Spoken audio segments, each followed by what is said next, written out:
Bismillahirrahmanirrahim. Assalamualaikum warahmatullahi wabarakatuh. Alhamdulillahi rabbil alamin. Wassalatu wassalamu ala asrafil anbiya'i wal mursalin wa ala alihi wa sahbihi ajma'in, amma ba'd.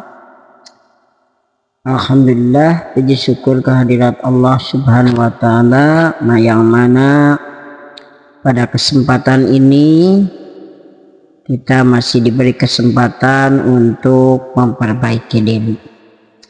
Baik, pada kesempatan ini saya akan mencoba mengupas tentang rahasia wudhu, ya, dengan judul tetesan air yang menghapus dosa.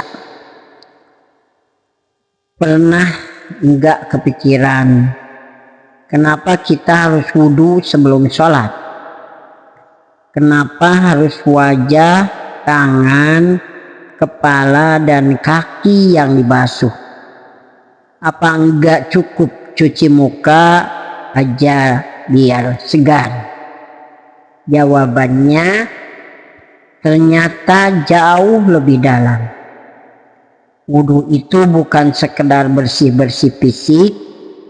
Di balik setiap tetesan air wudhu ada rahasia besar yang mungkin selama ini kita abaikan. Yuk kita bongkar sama-sama. Bayangin kamu tiba-tiba dapat undangan makan malam dari presiden atau raja. Kira-kira gimana kamu siap-siapnya? Pasti pakai baju terbaik, rapi, wangi, dan datang dengan penuh hormat. Sekarang sadar enggak kalau setiap azan itu sejatinya undangan langsung dari raja segala raja, Allah subhanahu wa ta'ala. Azan adalah panggilan kehormatan, dan wudhu adalah cara kita dandan sebelum menghadap sang pencipta. Jadi jangan pernah anggap wudhu itu remeh, karena itu tiket VIP kita untuk bertemu Allah dalam sholat. Imam Al-Ghazali rahimahumullah membagi bersuci itu menjadi 4 level. 1. Mensucikan lahir, yaitu dari hadas dan najis. 2. Mensucikan anggota tubuh dari dosa dan maksiat. 3. Mensucikan hati dari akhlak buruk. 4. Mensucikan batin hanya tertuju kepada Allah. Nah, banyak orang berhenti di level 1. Padahal target kita harus naik level sampai hati dan batin benar-benar bersih. Wudhu adalah latihan untuk naik tangga itu. Makin sering kita wudhu, makin bersih lahir batin kita. Allah perintahkan kita basuh muka, tangan, kepala, dan kaki. Kenapa bukan perut? Kenapa bukan punggung? Jawabannya karena 4 anggota ini yang paling sering dipakai untuk maksiat. Mata di wajah suka lihat yang haram. Tangan suka ambil yang bukan haknya. Kaki melangkah ke tempat dosa. Kepala pusat niat dan pikiran buruk. Makanya Allah suruh basuh bagian ini biar dosa ikut jatuh bersama air wudhu. Bayangin, dosa kita luruh setiap kali air itu menetes. Gokil kan? Secara fisik wudhu punya manfaat besar. Kumur bisa bersihin mulut dari sisa makanan dan bakteri. Istimsak atau hirup air ke hidung bisa bersihin debu dan kotoran. Basuh wajah bisa bikin segar dan bersih dari debu. Basuh tangan bisa hilangkan kotoran karena tangan paling aktif. Usap kepala dan telinga bisa menjaga kebersihan area sensitif. Basuh kaki bisa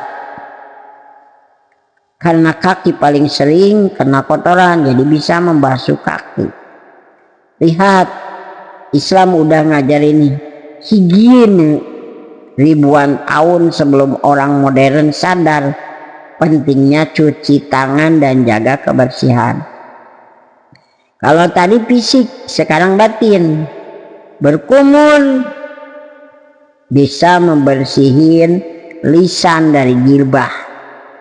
Hidung, jangan cium hal yang haram. Mata, jaga pandangan.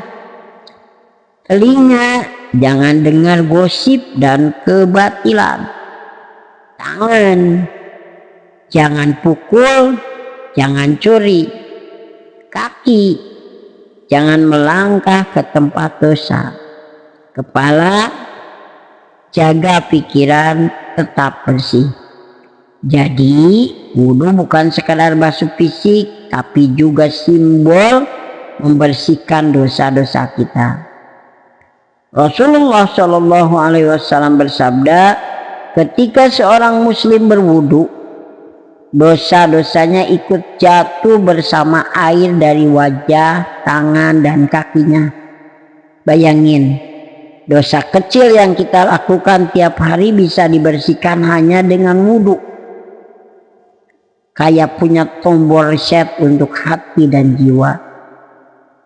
Wudhu itu senjata orang beriman. Bahkan ketika marah, Nabi Shallallahu Alaihi Wasallam ajarkan kita buat wudhu. Kenapa? Karena wudhu itu pendingin jiwa, bikin hati adem, kepala jernih, dan badan ringan buat ibadah. Jadi mulai hari ini jangan lagi anggap wudhu itu cuma ritual sebelum sholat.